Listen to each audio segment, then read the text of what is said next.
먼저 지난 2주간 동안 하나님의 은혜 가운데 선교지 방문을 잘 마치고 돌아왔습니다. 감사합니다. 성도님들의 기도해 주심을 정말 느끼는 순간순간이 있었습니다. 참 어렵고 위험한 순간순간들이 있었는데 그럴 때마다 하나님이 피하게 하시고 다른 길을 가게 하시는 것들을 많이 경험했습니다. 우리 성도님들이 많이 기도해 주셨구나라는 것들이 느낄 정도로 정말 감사한 매 순간순간이었습니다. 특별히 가슴에 남아있는 은혜 중에 하나는 예배입니다. 예배.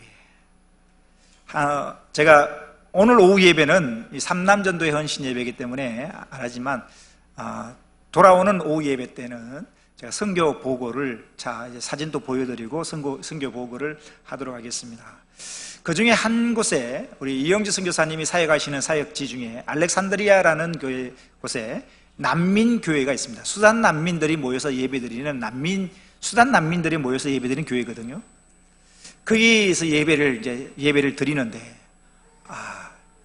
우리가 이렇게 마음 편히 모여서 마음껏 하나님을 자유롭게 예배할 수 있음이 얼마나 큰 축복인지요. 이집트에는 모든 교회가 군인들이 총을 들고 교회를 지키고 있습니다. 왜냐하면 IS의 테러가 있기 때문입니다. 그래서 언제 어느 교회에서 테러가 일어날지 모릅니다. 그래서 예배 드리는 순간, 예배당을 들어서는 순간 죽음을 각오하고 예배를 드려야 합니다. 수단 난민교회에 예배를 드리려고 들어가는데 교회 문 앞에 양쪽으로 총을 든 군인들이 지키고 있더라고요. 그래서 우리가 들어가려고 하니까 막더라고요. 못 들어가게. 외국인이라는 거죠. 안에서 수단 난민교회 목사님이 나오셔서 우리를 마중하고 우리와 아는 사람이다라고 얘기를 하니까 군인들이 들어가게 허락하더라고요. 그래서 총을 들고 있는 군인들을 지나서 본당에 들어가서 예배당에 딱 의자에 앉는 순간 진한 감동이 다가오더라고요. 우리는 마음껏 예배를 드리는데 이들은 목숨을 걸고 매 순간순간 예배를 드리는구나. 사랑하는 성도 여러분, 이렇게 우리가 모여서 마음껏 하나님을 예배하고 아무런 위험을 느끼지 아니하고 마음껏 주님을 찬송할 수 있음이 얼마나 큰 축복인지요. 시간이 되시는 한 모든 예배를 귀히 여기시고 정말 하나님이 허락하신 것 중에 가장 큰 축복이 내가 하나님을 예배할 수 있다는 것이 이것만큼 큰 축복이 없음을 알아.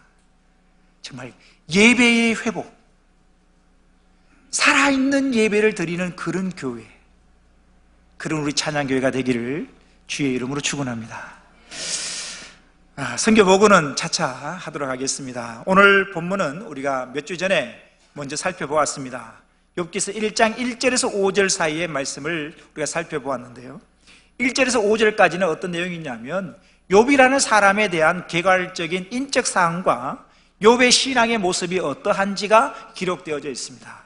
욥은 사람과의 수평적인 관계에서 볼 때 온전하고 정직한 사람이었고, 하나님과의 수직적인 관계에서 볼 때에 하나님을 경외하고 악에서 떠난 자였다라고 성경은 기록하고 있습니다. 이제 오늘 본문은 이런 욥을 대상으로 하여서 하나님과 사탄과의 천상회의가 이루어지고 있는 모습이 기록되고 있습니다. 오늘 본문 6절 말씀입니다. 6절을 보십시오. 하루는 하나님의 아들들이 와서 여호와 앞에 섰고 사탄도 그들 가운데 온지라. 6절에 나와 있는 하나님의 아들들이라는 것은 오늘을 보면 천사들을 말합니다. 하나님 앞에 천사들이 왔고 그 천사들 사이에 사탄도 그들 가운데 왔다라고 성경은 기록합니다. 그런데 이 사탄이라는 말은 대적한다라는 말에서 나온 말인데요, 이 사탄이라는 말 뜻이 대적자라는 뜻입니다. 사탄의 임무가 뭔지, 사탄의 본질이 뭔지 그 이름에서 우리는 발견할 수 있습니다. 사탄은 대적하는 자입니다. 베드로전서 5장 8절에 이런 말씀이 있습니다. 근신하라, 깨어라. 너희 대적자, 너희를 대적하는 사단 마귀가 우는 사자처럼 두루 다닌다라고 성경 기록합니다. 사단은 우리의 대적자입니다. 하나님의 아들들, 신앙생활하고 세상 속에서 믿음을 지키고 살려고 하는 하나님의 사람들의 대적자가 사단입니다. 그러면 이 사탄, 계속해서 오늘 본문 이제 7절을 보시면 여호와께서 사단에게 이르시되 네가 어디서 왔느냐? 하나님이 질문을 하시니까 사단이 대답을 합니다. 여호와께 대답하여 이르되 땅을 두루 돌아 여기저기 다녀왔나이다. 지금 우리 교회도 봄 대신방 기간입니다. 저를 비롯하여 신방대원들이 우리 성도님들의 가정을 방문하여 신방하는 데는 이유가 있죠. 하나님의 말씀을 나누고 예배드리고 기도 제목을 알고 서로 기도 중보하고 권면하고 하나님의 말씀으로 힘을 주고 위로를 주고 하나님의 말씀으로 축복하는 그런 것이 이 신방의 의미죠. 사탄이 대답합니다. 하나님이 너는 어디서 왔느냐? 사탄이 대답하는데 땅을 두루 돌아 여기저기 다녀왔나이다. 이것을 소위 사탄의 신방이라고 말합니다. 사단도 신방을 합니다. 사단도 땅을 두루 돌아 여기저기 돌아다니는데 사단은 왜 신방을 하는가? 사단은 왜 땅을 두루 돌아다니는가? 이유가 있습니다. 베드로전서 5장 8절 말씀 다시 한번 같이 읽어보겠습니다. 다 같이 읽겠습니다. 5장 8절입니다. 시작. 근신하라 깨어라 너희 대적 마귀가 우는 사자같이 두루 다니며 삼킬 자를 찾나니. 다시 한번 보십시오. 근신하라 깨어라. 왜 우리가 근신해야 되고 왜 우리가 깨어 있어야 되는가? 우리의 대적자가 있기 때문이라는 사실입니다. 우리의 대적자 마귀가 우는 사자같이 두루 다니면서 뭐요? 삼킬 자를 찾고 있다는 사실입니다. 그래서 성경은 말씀합니다. 근신하라 깨어 있으라. 사단 마귀가 두루 돌아다니는 이유는 하나님의 사람들을 삼킬 자를 찾아서 두루 돌아다닌다고 성경은 기록하고 있다는 사실입니다. 사탄이 이렇게 두루 다니니까, 삼킬 자를 찾아 두루 다니니까 의인이 애매히 고난을 받기도 하고 반대로 악인이 형통하게 되는 일들도 발생하는 것입니다. 계속해서 하나님께서 사단에게 말씀하십니다. 8절을 보십시오. 여호와께서 사단에게 이르시되 네가 내 종 욥을 주의하여 보았느냐?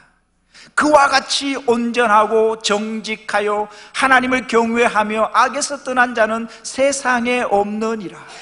하나님께서 사단에게 욥을 직접 칭찬하시는 내용입니다. 여기서 주목할 점은 하나님께서 욥을 뭐라고 부르시냐면 8절을 다시 한번 보십시오. 여호와께서 사단에게 이르시되 네가 내 종 욥을 이라고 표현하고 있습니다. 성경에서 하나님의 종이라는 호칭은 매우 특정한 몇 사람을 향하여 기록되고 있습니다. 흔하게 사용되지 않습니다. 하나님의 종, 내 종이라는 단어는 아무에게나 붙여지지 않습니다. 성경에 하나님의 종이라는 단어가 붙여진 사람을 보면요, 아브라함을 향하여 내 종이라고 부릅니다. 아브라함, 이삭, 야곱. 또한 보면 다윗, 모세, 이사야, 스룹바벨을 향하여 하나님께서는 내 종이라고 부르고 계십니다. 따라서 오늘 본문에서 하나님께서 욥을 내 종이라고 부르신 것은 욥을 신앙의 위대한 인물들과 동일한 반열에 올려놓고 있는 것을 볼 수가 있습니다. 알 수가 있습니다. 이처럼 욥이 하나님으로부터 내 종이라고 불려지고 또한 친히 하나님으로부터 칭찬을 받는 것은 사람이 받을 수 있는 칭찬 중 가장 큰 칭찬일 것입니다. 사랑하는 성도 여러분, 이 땅에서의 삶은 잠깐입니다. 이집트 선교사님 사역지를 방문하고 그 중에 또 이집트 하면 딱 떠오르는 관광지 중에 하나가 가자지구에 있는 피라미드거든요. 피라미드를 방문해 봤습니다. 우리 피라미드 하면 그 안에 미라 생각하실 텐데, 이 피라미드 안에 있는 이 유물들을 이집트 박물관으로 다 옮겨놨는데요. 이집트 박물관에 가보니까 우리가 알고 있는 피라미드 안에 있는 이 미라, 이 바로를 미라를 방부제처에서 미라를 만들어 놓는데 어떻게 그냥 미라를 만들어 놓은 게 아닙니다. 가보면 깜짝 놀랐습니다. 이 미라를 만들 때요, 사람 손톱, 발톱 하나하나에 금으로 손톱마개 하나하나를 다 만들어서 손톱, 발톱에 금으로 된 손톱마개를 다 끼워 놓습니다. 그리고 미라를 만들어 놓고 거기에다 금칠을 하고요, 금 마스크를 씌우고 관 자체를 금으로 만들어 놓어요. 금으로 관을 만들었을 뿐만 한 개로 끝나는 게 아니라 관을 2겹, 3겹으로 만들어서 큰 관을, 그 관 전체를 금으로 만들어요. 피라미드 안에서 발견된 유물들 중에 또 하나가 뭐냐 하면, 이 바로가 잠자는 침상이 그 박물관에 옮겨졌는데 침상 자체가 금으로 되어 있습니다. 침상, 침대가, 다리, 침대 눕는 모든 것이 금입니다. 금. 바로 왕이 사용하는 모든 것은 다 금. 앉는 의자가 금, 금 면류관, 금 목걸이, 모든 것이 금입니다. 야, 휘황찬란하더라. 그렇게 부귀영화를 누렸던 바로 죽고 없습니다. 잠시 잠깐입니다. 그렇게 영원할 줄 알고 부귀영화를 영원히 누릴 줄 알았지만 이 땅에서의 그의 삶은 잠시 잠깐이었습니다. 우리네 인생을 성경에서 뭐라고 표현하냐면 아침 안개와 같다라고 표현합니다. 여러분, 아침 안개가 뭡니까? 해 뜨기 전에 안개가 쭉 끼어 있습니다. 짙은 안개가 끼었다 할지라도 해만 뜨면 언제 그랬느냐 듯이 안개는 다 사라지고 맙니다. 이게 아침 안개입니다. 성경은 우리네 인생을 아침 안개로 표현하고 있습니다. 잠시 있다가 사라질 인생들이라는 것입니다. 이 아침 안개와 같은 이 인생들이 보내는 시간을 성경은 또 뭐라고 표현하냐면 유수, 흐르는 물이다, 날아가는 화살과 같다라고 성경은 표현하고 있습니다. 아침 안개와 같이 잠시 머물다 떠날 우리네 인생들이 보내는 시간은 흐르는 물처럼, 날아가는 화살처럼 신속하게 지나간다는 사실입니다. 이 짧은 인생을 어떻게 사느냐에 따라서 하나님 앞에서의 평가가 달라집니다. 이 빠른 세월, 이 세상을 어떻게 사느냐에 따라서 영원하신 하나님 앞에서는 그날 우리들의 삶에 대한 평가가 주어진다는 사실입니다. 사랑하는 성도 여러분, 이 짧은 인생, 이 땅에 사는 동안 욥처럼 하나님을 경외하고 악에서 떠난 삶을 살아서 하나님 앞에서는 그날 욥처럼 칭찬받고 인정받는 우리 모두가 되기를 주의 이름으로 축원합니다. 하나님께서 욥을 칭찬하시니까 사탄이 반박을 합니다. 9절 말씀을 보십시오. 사탄이 여호와께 대답하여 이르되 욥이 어찌 까닭 없이 하나님을 경외하리까? 어찌 욥이 까닭 없이, 이유 없이 하나님을 경외하며 하나님을 섬기며 하나님을 예배합니까? 라고 반문을 제기하고 있습니다. 사탄도 일단은 욥의 순전함과 정직함, 하나님을 경외하고 악에서 떠난 삶을 사탄도 일단은 인정을 합니다. 하지만 욥이 그렇게 하나님을 경외하며 악에서 떠난 삶을 사는 데에는 이유가 있다는 것입니다. 아무런 이유 없이, 아무런 까닭 없이 하나님을 예배하는 게 아니라 욥이 그렇게 하나님을 예배하며 사는 데는 다 이유가 있다는 것입니다. 그 이유가 뭐냐? 10절입니다. 10절. 10절을 보십시오. 사단이 계속해서 이야기를 합니다. 주께서 그와 욥과 그의 집, 가족을 말하는, 특히 10명이 되는 자녀들을 이야기를 합니다. 하나님이 그와 욥과 그의 집과 가족과 그의 모든 소유물, 재산을 울타리로 두르심 때문이 아닙니까? 이 울타리라는 것은 비나 바람 또는 사나운 맹수로부터 가축이나 재산을 보호하기 위하여 만든 담을 말합니다. 담, 울타리. 이게 무슨 말이냐? 하나님이 울타리 담이 되어서 이렇게. 민수기 21장 4절에서 5절에 보면 이런 말씀이 있습니다. 애굽에서 출애굽한 이스라엘 백성들이 광야에 있을 때의 이야기인데요, 민수기 말씀을 보십시오. 백성이 호르산에서 출발하여 홍해길을 따라 에돔 땅을 우회하려 하였다가 무엇으로? 길로 말미암아 백성의 마음이 상했다. 다니는 길로 말미암아 백성들의 마음이 상했다는 거죠. 그래서 15절을 보십시오. 백성이 하나님과 모세를 향하여 뭐하되? 원망하되 어찌하여 우리를, 가만히 애굽에서 잘 살고 있는 우리를 애굽에서 인도해내어 이 광야에서 죽게 하는가? 이 광야는, 이곳에는 먹을 것도 없고 물도 없도다. 우리 마음이 이 하찮은 음식을 싫어하노라. 이집트 방문했을 때 일정 중에 제일 첫 번째 일정이 뭐냐면 시내산을 등산하는 거였습니다. 근데 시내산을 오르려고 했는데 결국 오르지 못했습니다. 우리가 오르기로 했던 그날 그 시간에 그곳에서 IS의 총격 사건이 있어서 못 올라갔습니다. 나중에 자세한 것은 성경 보고할 때 다시 말씀을 드리기로 하겠습니다만, 시내산을 못 올라갔어요. 시내산을 못 올라가서 대신에 시내 반도의 그 주변에 머물고 있는 숙소 근방에 있는 이 광야 체험을 했습니다. 광야길을 걸어봤습니다. 사진을 한번 볼까요? 비행기에서 그 위에 거 먼저 비행기 사진 볼까요? 예. 비행기에서 지금 저게 시내 반도 지나가는 길 중에 하나인데, 밑에 보면 저게 다 사막입니다.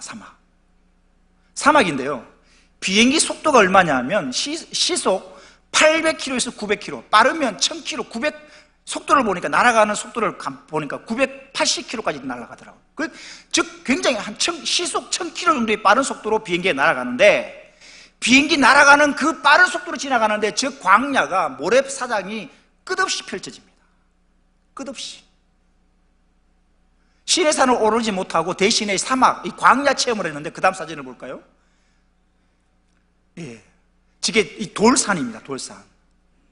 광야입니다. 모래자국입니다. 아무것도 없습니다. 집처럼 보이는 게 저게 지금도 살고 있는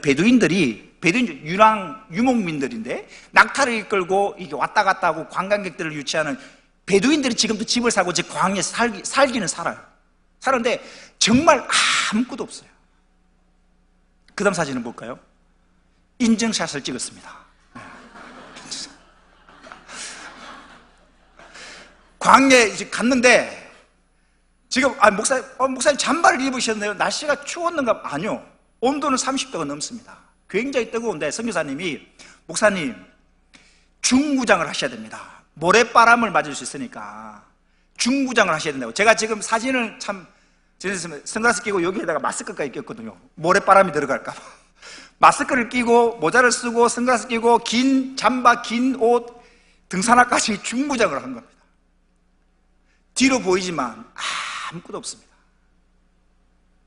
오늘 본문 민수기 21장 4절에 보니까 백성들이 길로 말미암아 마음이 상했다라고 되어 있는데, 알겠더라고요. 이해가 되더라고요. 저 산을 가는데, 이 광야길을 걷는데 오전 12시에서 오후 3시에 3시간 동안 걸어봤거든요. 와, 초죽음입니다.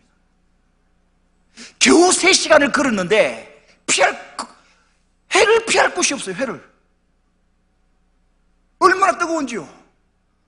저쯤 가면 초목이 있겠구나, 저쯤 가면 쉴 곳이 있구나, 그런 거 보이지 않습니다. 아무것도 보이는 게 없습니다. 가도 끝이 없습니다. 길로 말미암아 백성의 마음이 상하구나, 상했다는 말이 이해가 되더라고요. 3시간 돌아다니는데 너무 지치더라고요. 사람은 작은 일에 마음이 상하고, 그래서 쉽게 원망하게 되고 불평하게 됩니다. 이것을 사단도 잘 알고 있는 것입니다. 그래서 사단은 욥이 하나님을 잘 섬기는 것은 하나님께서 욥을 지키시고 보호하시며 자녀의 복을 주시고 물질의 축복을 많이 부어주시니까, 그러니까 하나님을 섬긴다라고 이야기를 하고 있는 것입니다. 우린 여기서 한 가지 적용해 봐야 합니다. 혹시 나는 하나님께 나오는 목적이 이것 때문이 아닐까?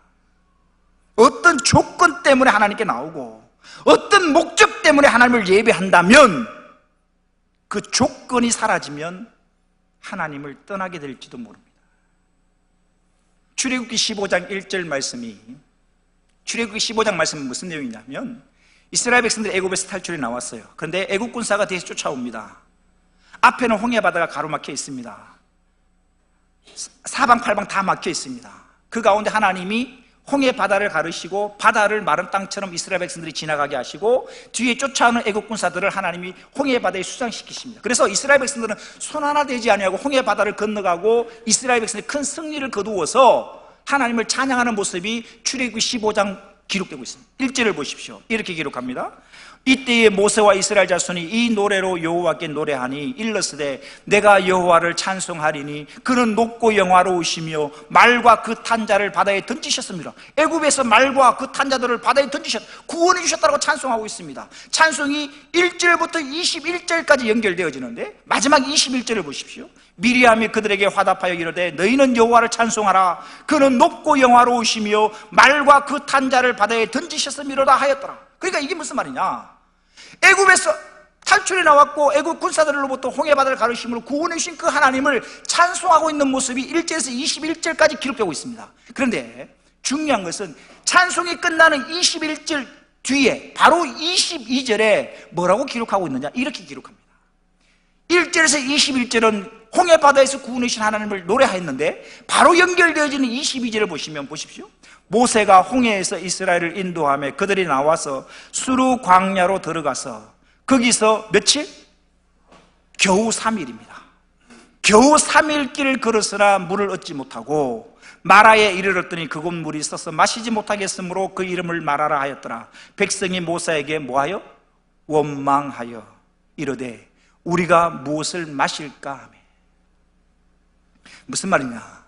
이스라엘 백성들이 하나님 하면 떠오르는 구원자, 어려움으로부터 건져주시는 분, 그러니까 애국 군사로부터 홍해바다로부터 건져주시니까 하나님을 찬송했어요. 그런데 지금 눈앞에 당장 어려움이 닥치니까 뭐요? 그 찬송하는 입술이 당장 원망하는 입술로 바뀌고 말더라는 것입니다. 우리의 신앙이 어떤 조건 때문이 아니라 오직 하나님 그분만이 우리의 신앙의 목적이 되기를 원합니다. 다니엘서 3장 16절에서 18절의 말씀 보면 이런 말씀이 있습니다. 사드락과 메삭과 아벳느고가 왕에게 대답하여 이르되 느부갓네살이여 우리가 이 일에 대하여 왕에게 대답할 필요가 없나이다. 왕이여 우리가 섬기는 하나님이 계시다면 우리를 맹렬히 타는 풀무불 가운데서 능히 건져내시겠고 왕의 손에서도 건져내시리이다. 그 다음 보십시오. 그렇게 하지 아니하실지라도 하나님께서 우리를 풀무불에서 건져주시지 아니하실지라도 왕이여 우리가 왕의 신들을 섬기지도 아니하겠고 왕이 세우신 금신상에게 절하지도 아니할 줄을 아옵소서. 우리가 섬기는 하나님이 풀무불에서 건지실 것입니다. 하지만 그리 아니하실지라도 하나님께서 나를 풀무불에 건지지 아니하셔서 내가 풀무불에 다 죽는다 할지라도 내가 하나님을 섬기겠나이다. 이게 다니엘의 세 친구의 고백입니다. 하박국 선지자의 고백을 볼까요? 하박국 3장 17절에서 18절 말씀입니다. 비록 무화과 나무가 무성하지 못하며 포도나무에 열매가 없으며 감람나무에 소출이 없으며 밭에 먹을 것이 없으며 우리의 양이 없으며 외양간에 소가 없을지라도 무슨 말입니까? 하나도 가진 게 없다는 이야기입니다. 이것도 없고 저것도 없고 아무것도 없다는 이야기입니다. 아무것도 가진 것도 없지만 그 다음 18절에 됩니다. 나는 아무것도 없지만 여호와로 말미암아 하나님으로 말미암아 즐거워하며 나의 구원의 하나님으로 말미암아 기뻐하리로다. 사랑하는 성도 여러분, 우리에게도 오늘 예배드리는 저와 여러분에게도 다니엘의 세 친구의 고백처럼 그리 아니하실지라도의 신앙이 있기를 원합니다. 비록 내 기도가 이루어지지 않을지라도 또한 세상적 기준에서 볼 때에 물질의 축복을 못 받는다 할지라도 하나님을 떠나지 않는 신앙, 그리고 하박국 선지자의 고백처럼 이것도 없고 저것도 없고 아무것도 가진 것 없지만 오직 여호와 하나님으로 말미암아 즐거워하며 기뻐하는 저와 모든 성도들 되시기를 주의 이름으로 축원합니다. 사라는 욥이 까닭 없이 하나님을 경외하는 것이 아니라 하나님께서 욥을 안전하게 지켜주셨을 뿐만 아니라 자녀의 축복을 주시고 물질의 축복을 부어주시니까 그가 하나님을 예배하는 것이라고 이유 반문을 하고 있습니다. 계속해서 사단의 이야기를 11절에 기록하고 있습니다. 본문 11절을 보십시오. 이제 주의 손을 펴서 그의 욥의 모든 소유물을 한번 치소서. 그리하시면 욥이 가진 모든 소유물, 하나님 주신 그 모든 축복이 사라지면 틀림없이 반드시 욥이 하나님을 향하여 욕하지 않겠나이까. 사단은 하나님께서 욥을 치시기만 하면 욥이 하나님을 경외하기는커녕 욥의 불의함이 나타날 것이고 욥의 거짓 신앙이 드러날 것이고, 그래서 하나님을 향하여 반드시 욕할 것이다라고 장담하고 있는 것입니다. 그래서 12절에 하나님이 말씀하십니다. 여호와께서 사단에게 이르시되 내가 그의 소유물을 다 네 손에 맡기노라. 다만 그의 몸에는 네 손을 대지 말지니라. 사단이 곧 여호와 앞에서 물러가니라. 말씀을 마칠까 합니다. 오늘 말씀에서 우리가 두 가지를 기억했으면 좋겠습니다. 첫 번째는, 모든 사람은 자신이 살아온 인생에 대하여 평가가 이루어진다는 사실입니다. 아브라함 링컨이라는 사람이 있습니다. 그는 가난한 이민자의 아들이었지만 미국의 제16대 대통령이 됩니다. 이 링컨을 두고 후대의 사람들은 이렇게 평가를 합니다. 노예를 해방시킨 훌륭한 대통령이었다. 또는 백악관을 기도실로 만든 기도의 사람이었다. 링컨은 지금으로부터 약 200년 전의 사람이었습니다. 그는 지금 이 땅에 없지만 그에 대한 평가는 아직도 남아 있습니다. 그런데 중요한 것은 사람들이 하는 평가가 아니라 하나님이 하시는 평가가 중요합니다. 오늘 본문에 보면 하나님께서 욥을 향하여 이렇게 평가를 하십니다. 욥은 온전하고 정직하여 하나님을 경외하며 악에서 떠난 자였다. 이것이 욥에 대한 하나님의 평가였습니다. 다윗이라는 사람이 이 땅을 살고 세상을 떠났는데 다윗에 대한 하나님의 평가는 어떤 것인가? 사도행전 13장 11절과 22절을 보십시오. 그 후에 그들이 왕을 구하거늘 하나님이 베냐민 지파 사람 기스의 아들 사울을 40년간 주셨다가 패하시고 다윗을 왕으로 세우시고 정언하여 이르시되, 자, 다윗에 대한 하나님의 평가입니다. 내가 이새의 아들 다윗을 만나니 내 마음에 맞는 사람이라. 다윗을 두고 하나님이 평가하십니다. 다윗은 한마디로 한 문장으로 평가를 하십니다. 다윗은 내 마음에 맞는 사람이다. 사랑하는 성도 여러분, 이 땅에 우리는 7, 80년, 길어야 100년 남짓 살다가 떠날 인생들입니다. 이 땅에서 이 짧은 인생, 날아가는 화살처럼 신속하게 지나가는 이 짧은 인생을 어떻게 사느냐에 따라서 하나님 앞에서는 그날 나의 평가가 이루어진다는 사실입니다. 이 땅을 살 동안 욥처럼 하나님을 경외하고 악에서 떠난 삶을 삶으로 말미암아 하나님 앞에서는 그날 욥처럼 칭찬받고 인정받는 저와 여러분 되시기를 주의 이름으로 축원합니다. 마지막으로, 나는 하나님을 어떻게 섬기고 있는가? 혹시 무슨 이유가 있어서 하나님을 섬기고 예배하는 것은 아닌가?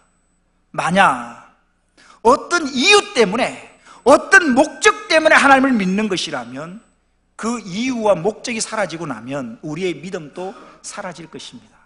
저는 참 안타까운 현상들을 많이 보았습니다. 어떤 사람이 사업이 잘 되게 하기 위한 목적을 가지고 교회에 나옵니다. 주님을 예배합니다.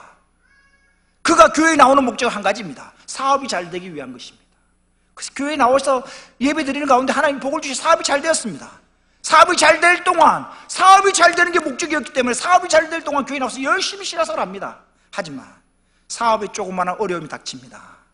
사업에 어려움이 닥치니까 즉시로 하나님을 떠나버리는 사람들을 많이 보았습니다. 그들이 하나님께 나온 목적은 사업이라는 목적, 사업이라는 조건 때문에 나왔기 때문에 그 사업이 잘 되지 않을 때는 언제든지 하나님을 버리더라는 것입니다. 그런데요, 예수님이 우리를 사랑하신 데에는 어떤 이유가 있어서가 아닙니다.